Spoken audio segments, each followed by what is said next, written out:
You are now tuning in to the Going North podcast with your host, best-selling author and professional speaker and member of the John Maxwell team, Dominic Dom Brightman. And every Monday and Thursday we're going to hear the voice of a different author sharing their gifts, stories, and expertise to help you charge forward in life. Now let's get on with the show.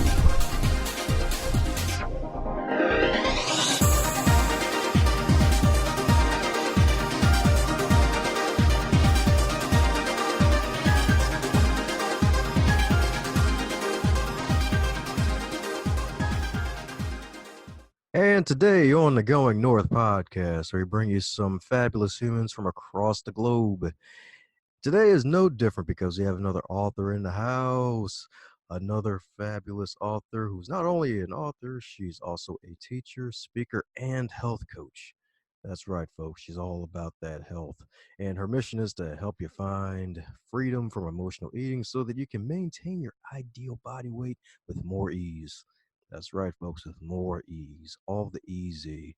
And to recognize your self-worth as well as live a life that you love. Imagine that, folks. She's going to help you live the life that you love. It's like with a huge heart. I'm talking like the biggest heart ever. And the beautiful thing about this is that she's also has an athletic background because she was an athlete in college, running cross country and track for the NCAA. But while she's in graduate school, she developed an eating disorder, which taught her that knowing how to exercise and eat healthy was not enough. That's right, folks, it ain't enough. And she had to heal herself from the inside first.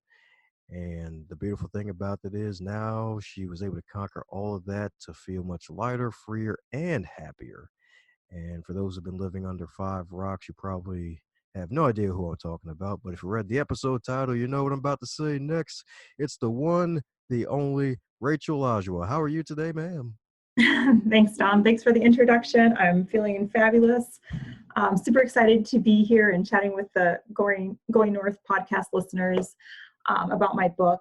My latest book, it's called Change Your Life and Lose Weight. And I really wrote it because of something that happened to me, and you just briefly alluded to it, where in college, even though I had been an athlete, I had learned a lot about exercise and I learned a ton about how to eat right. I really started struggling with binge eating and started struggling with my weight, even though I knew perfectly well what to do. And so this book really is because so much of the weight loss industry is just telling people what to do. And they're missing the key piece, which is most of us know what to do. We know we should be eating salads. We know we shouldn't be eating donuts and cakes and muffins and cookies every single day, all day long. And we know we should be drinking more water.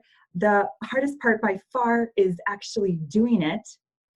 And when I was going through my struggle, it just annoyed the heck out of me when people would write these articles being like, oh, here's how to eat healthier, top five things to eat for weight loss. I almost wanted to reach through the computer screen and strangle them, because the hard part was just doing it. And I think I'm totally not alone. I think the majority of people struggling with weight, that is the key piece, how to actually do it. And I think a lot of us can do it short term. We can do it for 30 days. I think you could do anything for 30 days.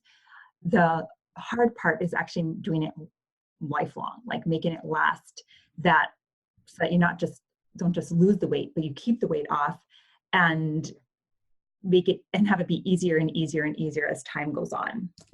So that's really what this book is about. And it's looking at why it's actually hard to do. And I think, I write a lot of stuff in my book, and I'm just going to give you some key points here just so people can know what I mean by that. But I think that the key thing is a lot of us try to change our habits by being the same person. We're just going to use willpower to change our habits. And we all know that willpower does not work. It might work short time. It might work, to take one single action, but long-term, it doesn't work.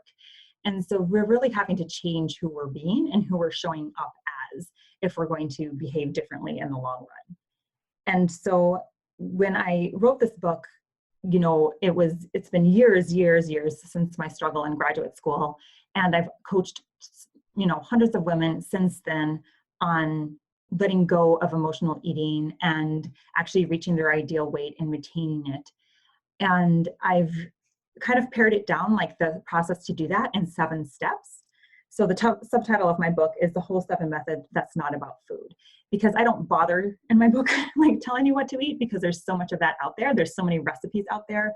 There's so much advice out there on what to eat and how to eat to lose weight and maintain your weight, that I'm just going through how to actually do that, and the mindset shifts and behavior shifts that actually need to happen for you to start to be that skinny person that eats a different way or behaves a different way, and feels a different way even before the weight starts coming off.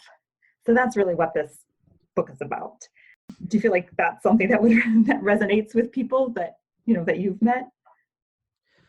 Oh yeah, definitely. Cause you're definitely right. It's like, yeah, we can't go to Dunkin' Donuts or the Krispy Kreme dozen of donuts every day over a salad all the time and expect to be healthy forever if you work it all off, because it's not going to work. Absolutely. Yeah, absolutely. And I think, we know now that you can't outrun a bad diet. So I focus on food in this book, but really, there's other things that contribute to weight gain and so on. But I focus on food because that's often the pain point, and that's also the thing that we are beating ourselves up the most about. I'll go back a little bit more to my story, because the reason when I'm writing this book, I'm writing to an audience who is eating food for a reason. So when we go to Dunkin' Donuts and we grab some donuts, or we grab a package of cookies, a sleeve of cookies, and we eat the whole thing. When we do these things, we're doing it for a reason.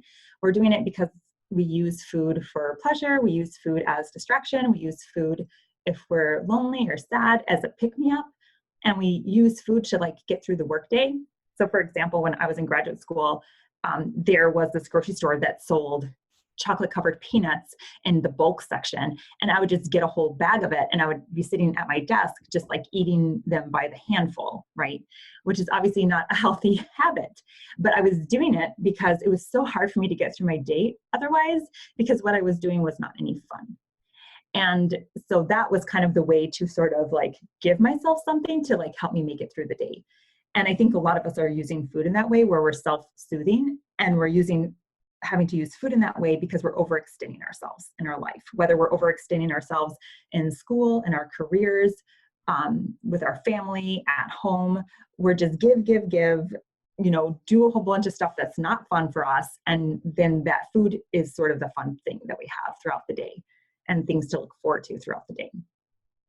So really, that's what this whole book is looking at. It's looking at those reasons that we're using the food, because we're needing to sort of come to it with an attitude of acceptance, being like, okay, instead of beating myself up for eating all this food, I'm going to really show myself some self-compassion and look at why I'm actually needing this, and work on that part of my life so that I need the food less.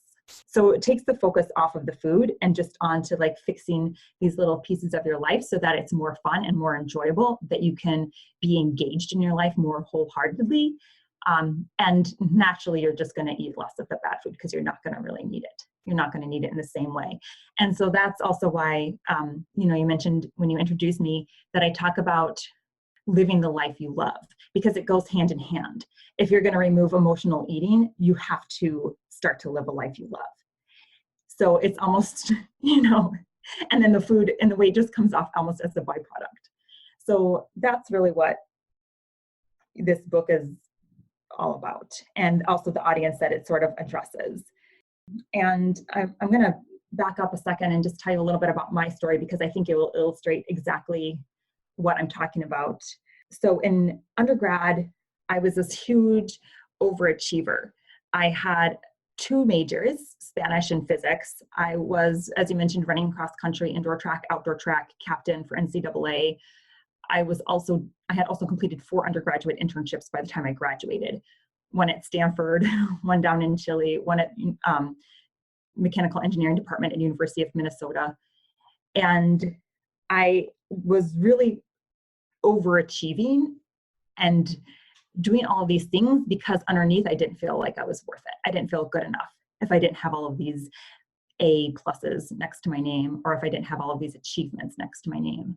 But I didn't know that at the time. I just thought I was on top of life. I was just rocking it, and I was doing all these amazing things. And so what happened was when I went to graduate school, and all of a sudden, I was definitely not the smartest person in graduate school. I was not allowed to be on the graduate school running team because I had used up all of my eligibility. And I also failed one of the required classes that I needed in order to get a PhD in astrophysics. So I had gone to graduate school as an astrophysicist, to become an astrophysicist, which is telling in of itself. And when all of that happened, I started emotionally eating. I started binge eating like crazy. I actually also started ending up struggling with bulimia, because to me it was unacceptable what I was doing, how much food I was eating. It was totally unacceptable to me, and I ended up putting on weight really quickly. And I also ended up, as I mentioned, struggling with bulimia. So at that point, that to me was sort of my rock bottom moment, where I realized that I totally depended on all of that outside validation. And inside me, it definitely felt like a huge hole had opened up. And I know people use that word to describe a feeling, but until that moment, I didn't know what they were talking about. And that is exactly what it felt like. It felt like there was a huge hole inside of me. And it took me a lot of learning and self-exploration to realize what was going on. Because at first I was doing exactly what I think everybody else is doing when they start putting on weight really quickly, or when they're wanting to lose weight. I was trying to watch what I ate. I was trying to use willpower. I was trying to, sort of crash diet, like go from eating a whole bunch of sugar in one day to like eating no sugar the next day. And it was not working at all. Every single time I did that, it would just be followed by an even bigger binge than before. And so I didn't actually know what was happening. And it took one of my friends, who's actually now my husband, but at the time he was just my boyfriend. It took my boyfriend at the time to tell me what was going on. He one day yelled at me that I needed to learn how to love myself. He said, "Rachel, you need to learn how to love yourself first. My love is secondary." And when he told me that, it just really struck this chord of truth inside me, where I realized that he was absolutely right. That my whole problem was that I had never learned how to love myself. I had grown up with 5 brothers and 5 sisters and this huge family. And as you can imagine, there's a lot of struggle there for attention from our parents. And the way I had received attention was by my achievements, through my coaches, through my teachers, and also from my parents. And that was the role I played in life. And that's how I got that feeling of worth. So without that, I really didn't have anything. And it took me actually several years to recover. I think from that moment when I learned that I needed to learn how to love myself, to actually being in a place where I felt like I could manage. I was no longer having crazy emotional eating episodes. I was still eating quote unquote bad food. I was still doing that, but I felt like I could manage. It was no longer as emotional. It was more or less under control. It took me 3 years. And it was another 3 years before I felt like eating healthy was easy for me.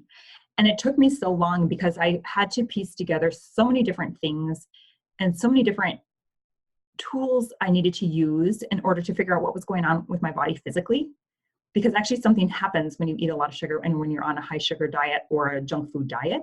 Something is happening physically in your body that makes it so that you continue to crave those foods. And healthy food tastes like dirt to you.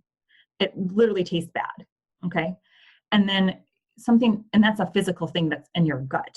And so first of all, you have to change that. But then on the other hand, you also have to go to the source of what's causing the emotional eating, which is, of course, you're going to have to change what's going on in your life.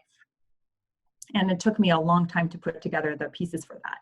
And when I work with clients now, it's funny because I had, a client, I have several clients like this. I have had a client recently, I'm going to call her Elise, but Elise was exactly in the same situation I was when I was in graduate school, just these crazy binge eating episodes, feeling completely out of control with her diet. And from her to go from that to a place where she felt confident and happy with her body weight, also happy with her eating and her relationship with food, that process was a year. And when I look at that, I think that's just the power of knowledge and the power of also hearing from somebody who's been down that road where I did all the research and did all of the learning myself. and put it together for the clients, and am able to act as a guide to walk them through it. And that's really the 7 steps that I put in the book. So there's a few key things here that I think are important, for listeners. Of course, they can buy the book, but there's some key points that I think are important for anybody listening to this that feels like that story or that feeling of being out of control around food. Anybody that feels like that resonates with them. I just want to share like a little bit about the key takeaways and some things that they can start doing just to sort of help alleviate that need, that desperate need for the food to have that place in their life. And so the first I mentioned earlier was, the first key that I got that let me know what was going on with me was somebody telling me that I needed to learn how to love myself. And that actually is the root of all of this. It's to go from a place of overextending yourself and putting everything else in your life first to actually doing stuff that brings you joy in the moment and putting your own self first and your joy and how you're feeling in the moment.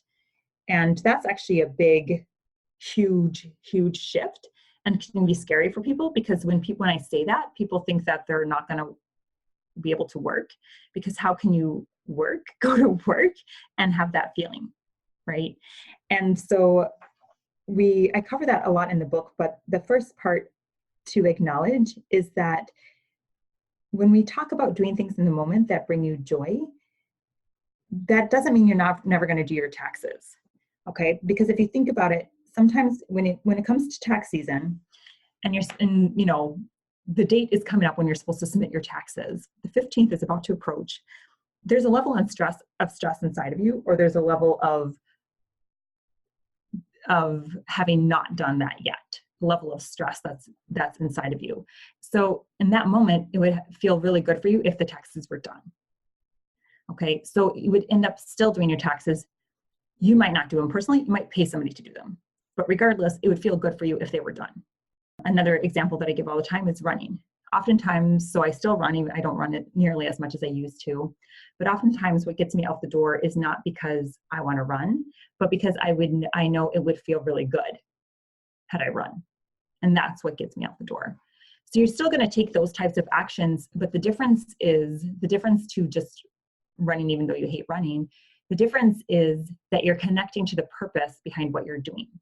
And if you cannot connect to the purpose behind what you're doing, so for taxes, it could be, okay, well, I'll get in trouble legally if I don't file. If you can't connect to the purpose behind what you're doing, then the idea is that you would actually do something else. So then you would not run. If you cannot connect to the purpose of running, you would not run. You would do something else. But by taking action in this way, I think it's something that's almost has to be done as an experiment for a week or 2 weeks, because I think it seems so scary to people. They feel like they're never going to do anything. They're going to just sit on the sofa and binge watch TV. So it almost has to be done in an experiment for like a week or 2 weeks for people to sort of prove to themselves that actually this process works. And it's something that will start to change your life piece by piece, because you're going to start to make decisions in a new way. You're going to choose your friends in a new way. You're going to choose objects that you bring into your home in a new way. You're going to choose movies and TV shows differently. You're going to choose what you're doing on the weekends differently. And also how you prioritize what you're doing. So going to the prioritization part of this, I have so many clients that when they're overextending themselves with their family. And I'll give you a simple example. I'll kind of shift the story around to not use my client's example, but in this example, a client would go to the grocery store every single day after work for their mother. And then they would drive to their mother's house and drop the groceries off at their mother's house before going home, where they had to cook for their own children and their own family.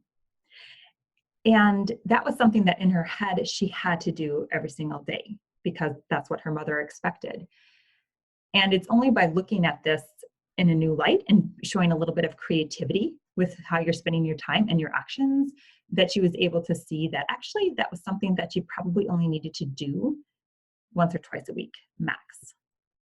But I know to us, when we're listening to that story, I think for the most of us, that's kind of obvious that she only needed to go once or twice a week max. But I think all of us take actions like that in our heads, for some reason, we think we have to do that. We have to do this chore. We have to, do X, Y, Z. When in reality, with a little bit of creativity, we can recognize that actually it doesn't have to be done, or it doesn't have to be done exactly like that or at that specific time. So that's what this part of this process is about. It's about looking at how you're spending your time and looking at how you can shift around priorities and how you can show some creativity with that, so you can still, fulfill those obligations that are actually necessary, while you can let go of others and start to manage expectations of other people in your life, so that you can free up some of your time and do things that bring you joy in the moment and help you connect to yourself, connect to your passions, and not have to use food to take the edge off. So it's really coming from a place of overextending yourselves to going back to a place where you're just loving yourself up. You're taking action that feels good to you and authentic to you. You do have to show some creativity, and you also have to show courage.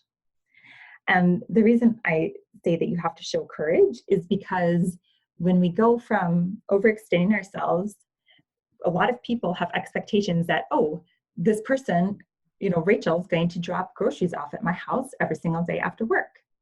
And now all of a sudden, I'm going to have to tell that person, actually, no, that won't be happening anymore. And we will also have to manage expectations with friends. We'll have to manage expectations with relatives, and we'll have to manage expectations at our job. And for people who are in this situation where they're overextending themselves, letting people down is almost like the worst thing that you can do. It feels terrible, because I think a lot of us are people pleasers. So it actually does take a significant amount of courage to do that. And I talk a lot about that piece in the book as well, like how to have that courage and also see it in a new way, because I think a lot of us, we want to take care of others that aren't necessarily our responsibility. Obviously, we have to take care of young children, but I think a lot of us are taking care of other people where it's not necessarily our responsibility. And the best way to take care of somebody else is, instead of doing it for them, is to teach them how to do it for themselves. Amen to that. That's what Yeah. I'm talking about right there. Absolutely. It is a lot about taking your power back and your time back. And it can also feel, I think the other part of the courage piece is because it can also feel quite selfish if you're not used to living that way. So, yeah. Huh.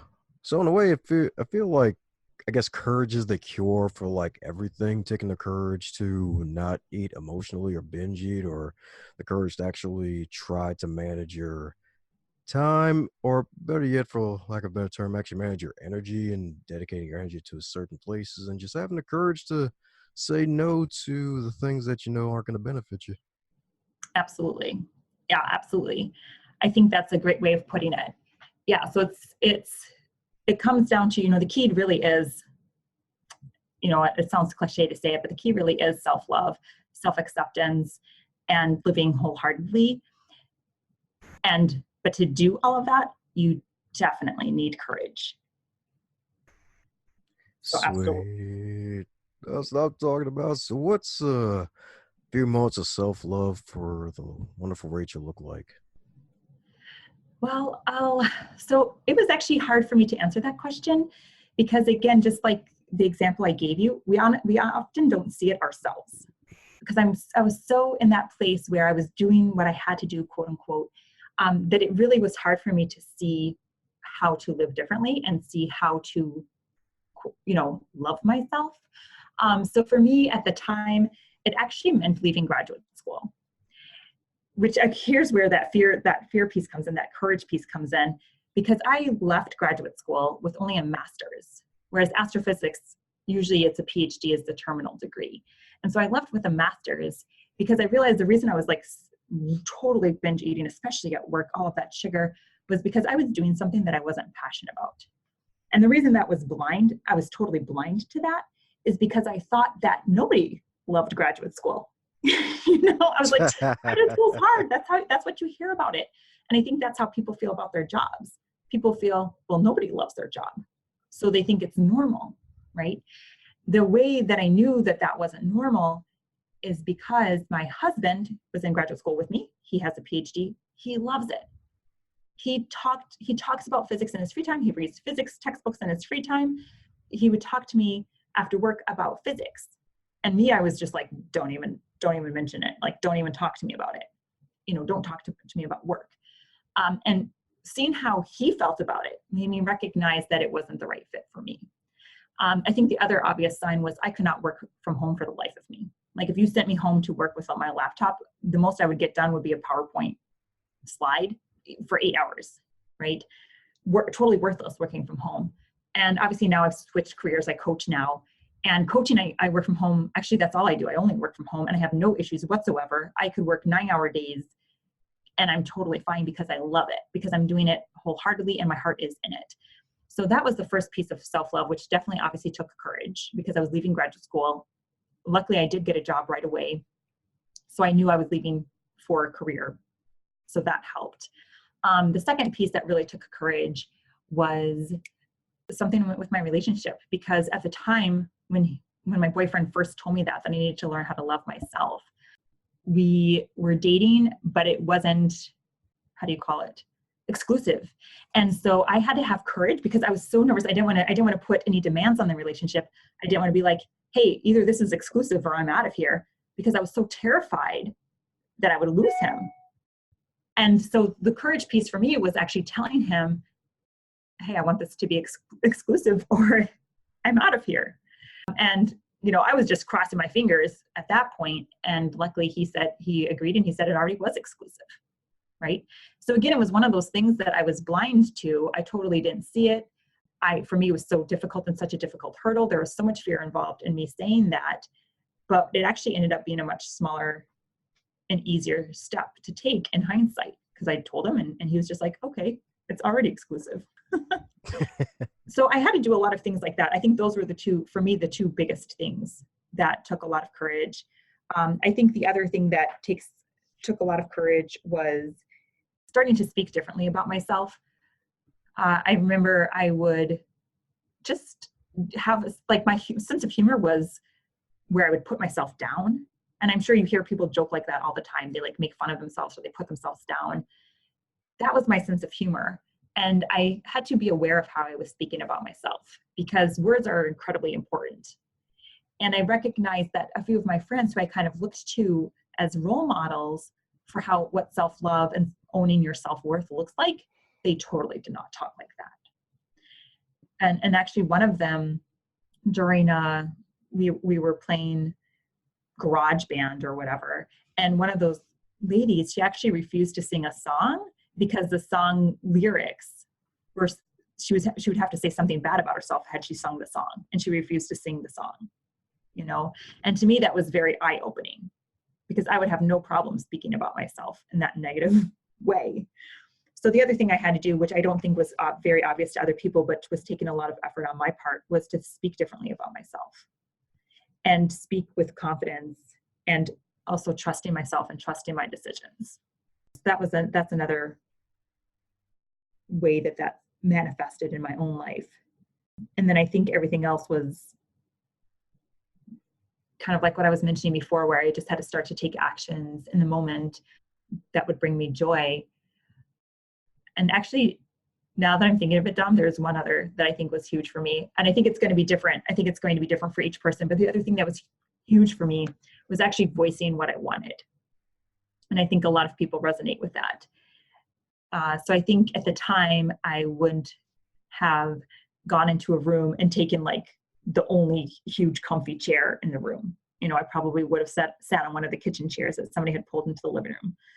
Or I wouldn't have gone and taken the last of a bottle of wine or taken the last cookie or taken the largest slice of cake. Like I wouldn't have done those things because I would have been too self-conscious about somehow thinking I deserved that over others.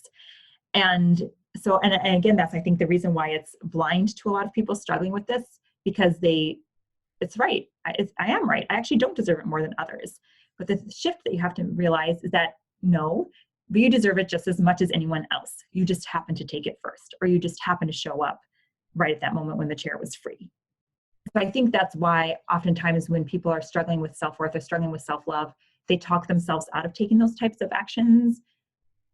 And making that decision to just take what you want or ask for what you want, they can be blind to when they're not doing that. So I think that's the other key thing that I have in my book is I have so many examples. And I put tons of examples in there because I want to start to highlight and get people to see all of the little micro actions that they take throughout the day that are either claiming their worth and claiming that they're just as important as anybody else, or showing themselves that they are less worthy and other people are more important. They're always leaving the best for others. So I really try to fill it with examples so that they can start to see how that is showing up in their own life. And the other great thing to do, which is obviously what worked for me, is to have, if you have anybody in your own life who you feel like is a great example of owning their worth, just start to notice how they talk about themselves or how they're behaving or what type of actions they're taking. Because at first it might appear quite selfish if somebody was to walk in a room and just plop down in the comfiest chair, for somebody like myself, it would appear almost quite selfish at first sight. But when I was recognizing that I actually needed to grow my self-love and self-worth, I started paying attention a little bit more to that type of behavior. And it feels awkward it definitely felt awkward for me at first. And for all of my clients, it feels completely awkward to do something like that. But the more you do it, the more you start to own your self-worth, the more your self-love grows, the more you start to climb up that ladder in your own mind of how much you're worth compared to other people. And over time, it definitely feels more and more natural until you're not even thinking about it. Heck yes, indeed. A whole array and buffet of examples, indeed. Yes, indeed. Heck, funny enough, that Guitar Hero story is actually my favorite example from the book thus far, because I've probably read through like half of the ebook, and it was just funny kind of reading it towards the end. It's like, forget you, I'm going to finish this song since you're not woman enough to do this. And then I know where it's like, you look back, it's like your friend had a massive level of awareness. Like, I'm not singing that crap. This is going to affect my mind and whatnot. Exactly. Yeah. And at the time I would have been totally like, oh yeah, I would finish that song. Like, I don't even get it. What's the big deal? And it's only looking back with this new lens where I'm obviously looking at the world in a way where I recognize, okay, I have to grow my self-worth. I have to start to recognize my worth and grow my self-love, that I start to notice these tiny little things that I see myself do and that I see other people do as well. And I get some of the examples are from my own life, like that one. But a lot of the other examples are from things that my clients have told me, which I feel like just illustrate, it's like a really great image, because I think all of us can relate to that. Heck yeah, that's right. If you go back in time, you probably smash yourself over the head with a guitar. It's like, no, don't do it, moron. Don't do it. Run away. Absolutely. Oh, if I could go back in time, I don't know what I would do. Yeah, you don't just wake up one day and not know how to love yourself. That's something that's supposed to come from childhood.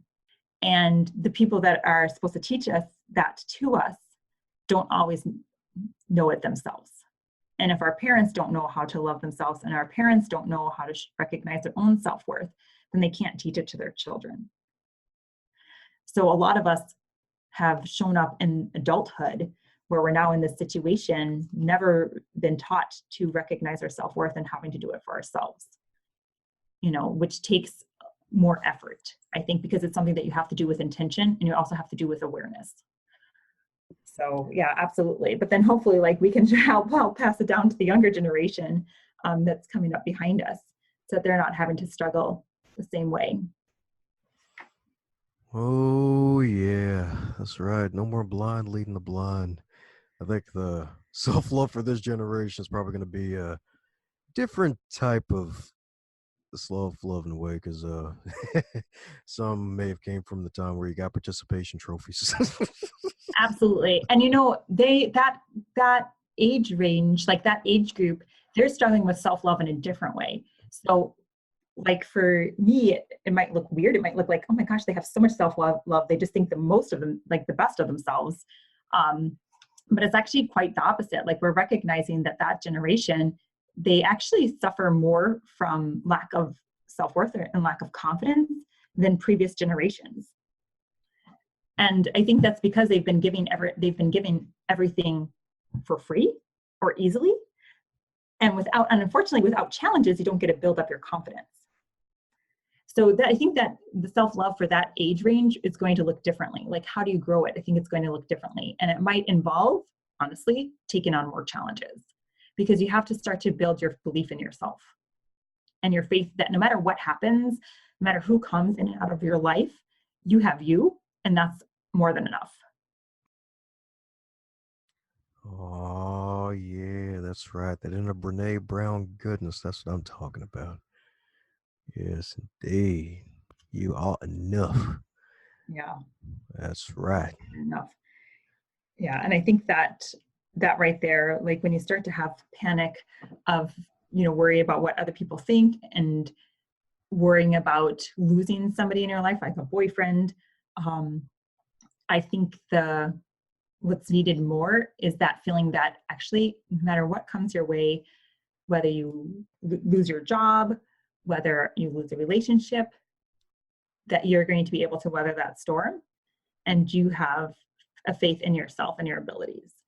And it doesn't have to be like academic abilities. It's just your ability to navigate this world and your sense of self-worth, regardless of what job you have, regardless of how much you weigh, regardless of who your boyfriend is, and regardless of your job title. So That's yeah. what I'm talking about, dude. That's right. That's right. More challenges. You know what? Everybody gets a bonsai tree. That should be the new challenge for everybody. Right. They get the tree, and then they have to return the tree in a year, still looking like a bonsai tree. That's where the real challenge will come in, because it takes so much work to do all that trimming and also a lot of awareness. And at the same time, it's almost like meditation in itself. So yeah, that would be a great challenge. You know what? That's going to be the name of this episode. Give every child a bonsai tree instead of a participation trophy. That's right. And say, here, take care of this. And they're going to learn about showing up when they would get something out of it, even if they don't feel like it at the moment. So absolutely. So I do have one other example for you. I don't know, did you read the part in my book where I talk about these three ladies that shared a hotel room together? Is that in step 5? Possibly. Yeah. Fine. No, because I finished step 3. I just started step 4. Say yes to yourself. Okay.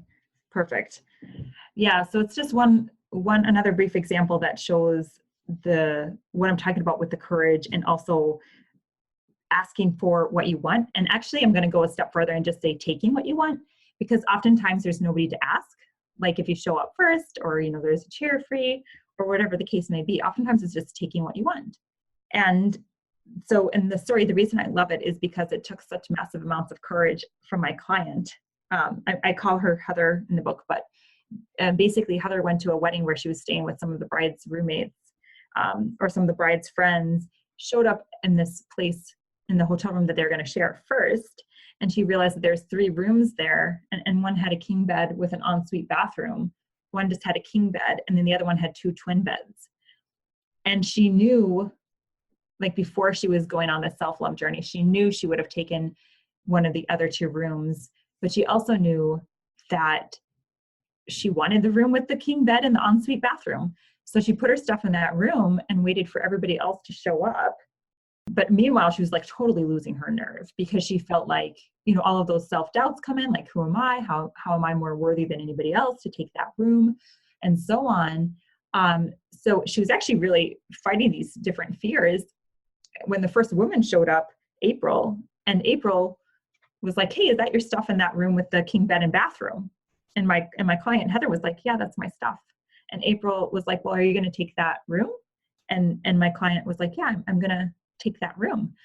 And this woman, April, said, oh man, I totally would have taken it had you not taken it. Well, first come, first serve. And that really blew my client's mind, because she thought for sure she was doing something incredibly selfish and like way out there by just showing up and taking that room. And then when April had shown up and just claimed that, yeah, actually she would have done the same had she been the first to arrive, it put those fears to rest, you know? I think she still felt uncomfortable for the duration of the weekend, knowing that, you know, she had that nice room with that bathroom all to herself. But it just showed her that actually that was the gap that she needed to cross in order to really acknowledge and own her self-worth. She needed to take action in that way until doing stuff like that would feel totally natural to her. And she actually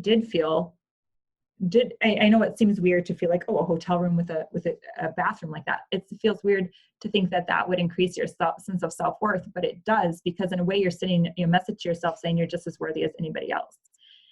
Whereas in the past, she totally would have taken, you know, the room with the 2 twin beds in it and gone the whole weekend feeling less worthy than the woman who showed up and just took the room because that's the one that she wanted.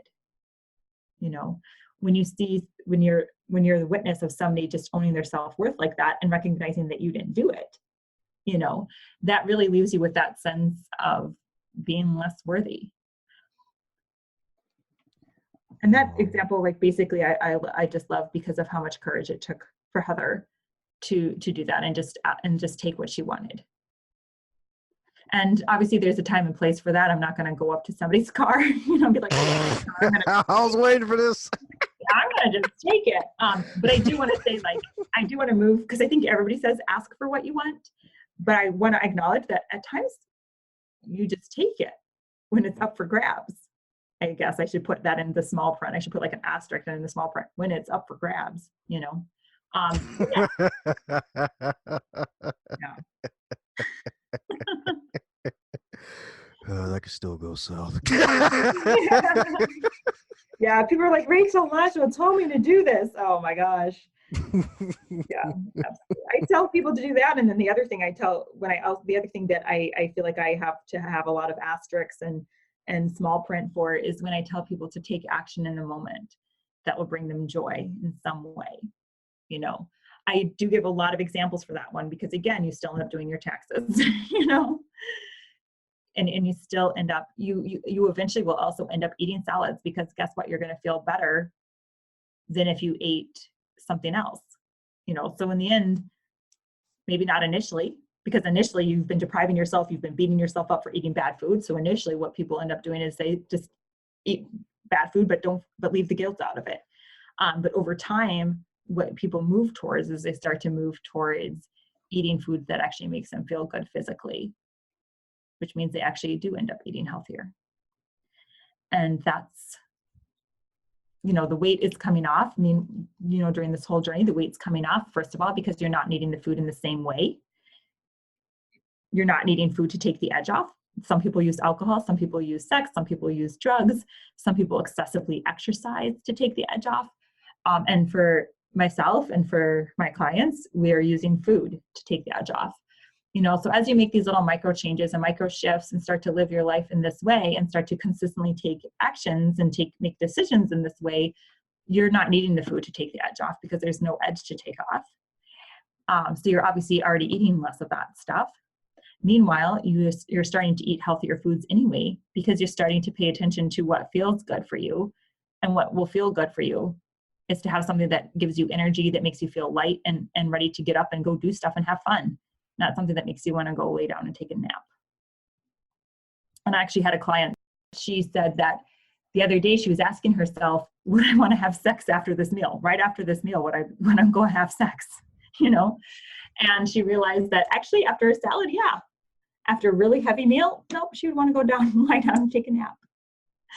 And for some reason that became like a decision point for her. But I like the idea of it, because it shows you that you can eat something and feel good after, physically good. And your whole life changes. Oh, yeah, that's right. Changes indeed. And not just with quarters and dimes either. That's right. Not just that change, although that change can happen as well. Yeah, that change Oh, can happen as well. So that was the other fear when I left astrophysics, and went into coaching. I'm telling you, a lot of these fears, a lot of the examples I give you, there's all this fear leading up to the decision. Once the decision's made, you actually realize it was safe all along, but that's only something that you can see in hindsight. Leaving astrophysics and going, because I actually worked in astrophysics for 6 years with my master's while I was going through this healing journey, while I was learning all of this stuff. And when I left that to coaching, one of my fears was salary. And I'm not going to tell you all really? my fear was salary, money. And I'm not going Oh, to tell you, I thought you meant celery as in the green celery. I was like, wait a no, second. salary is scary in of itself. I think Okay, anybody would say okay. that. It's crunchy and just weird looking. No, I'm just kidding. No, I wasn't afraid of that salary because with peanut butter and raisins on it, then it's just ants on a log, and there's but no, I was worried about money, and I do actually a lot of different things to earn money these days. But I'll just tell you, my second year out of astrophysics, I earned twice what I had been making as an astrophysicist. And I think that's just goes another example that shows that sometimes we have these fears and we hesitate to take action in these ways, and we let these fears hold us back, when in reality it could actually be better, and oftentimes is. And again, that is why I say, you're not going to just be changing your weight, you're not going to just be changing your relationship with food, you're going to be living a life you love. Yeah, that's right. They live that life that you love. That's right, with a big old heart on top of your head that's breakdancing. That's right. That's right. That's, That's that's, right. that's right, with all the love indeed. That's right. Well, and speaking of love indeed, if you were to wake up tomorrow and you're 25 again, but this time in the current year of 2019, with all of your amassed knowledge and experience, what advice would you give to yourself? 25 years old. Let's see. I would have just left graduate. Well, number one thing I would tell myself is that everything's going to be okay. And it's going to get so much easier and so much more amazing. Because I think at that point, I had so many doubts and so many fears about my decisions and trusting my decision abilities and so on. I think the number one thing I would say is just that everything is going to be okay. And then the second thing that I would say is that you are 100% worth it. You are completely unique. You are a snowflake among all a billion trillion snowflakes. Everybody in this world is a snowflakes, and we're all are snowflakes, and we're all equally as important, and we're all equally different, and that uniqueness is what brings our worth to this world, because that uniqueness is really in our unique gifts and attributes that we bring to this world that make us all each different and all each necessary to this world. And then I think the third thing I would say would be to have more fun. That's right. Have more fun being nature's cocaine known as snowflakes. That's right. That's right.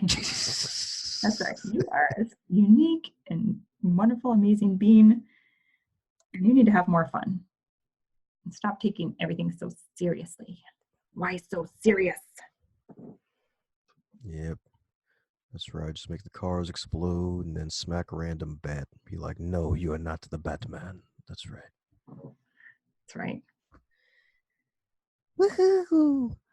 Well, all righty. Fabulous indeed. For those who want to keep in touch with you, what's the best way for folks to reach out to you?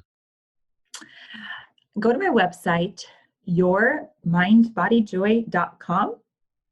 You can connect with me any way that you choose from there. You can connect with me via Facebook. You can connect with me via email or phone. So yes, definitely go to Y-O-U-R, yourmindbodyjoy.com. Oh, yeah. Well, there you have it, folks. Head off to that wonderful website. That's right. See all of Rachel's radiance. Buy a copy of her book. Heck, buy 45 copies of the book and share with your friends, your family, your cat. Heck, even your dog. Heck, if you have a pet bat, share with a pet bat. I don't know why I have a pet bat, but share with that too. And keep in contact with Rachel and all that she's doing, indeed, because she's doing a thing, baby. She's doing it like Mountain Dew. She's definitely doing it. Yes, indeed. So, the parting words for the folks still listening, Rachel? Take self-love instead of, thinking of just conjuring up some emotion for yourself. Think of it more like an action that you could take for yourself. Whether it's speaking about yourself differently, asking for what you want, setting boundaries with others, or just going out and having time by yourself, doing things that you love. I would think of self-love as an action, as a verb. Hey there, buddy. Looks like you made it to the end of this episode. Since you made it to the end of this episode, do both of us a favor and stop being greedy. Stop it right now and share this episode with your friends and your fellow podcast lovers, especially those who have book clubs and want to listen to the authors who write some amazing books. Be sure to check out the rest of the backlog too while you're at it and share all those too. And in order to make the rest of your week the best of your week, remember to advance others, to advance yourself.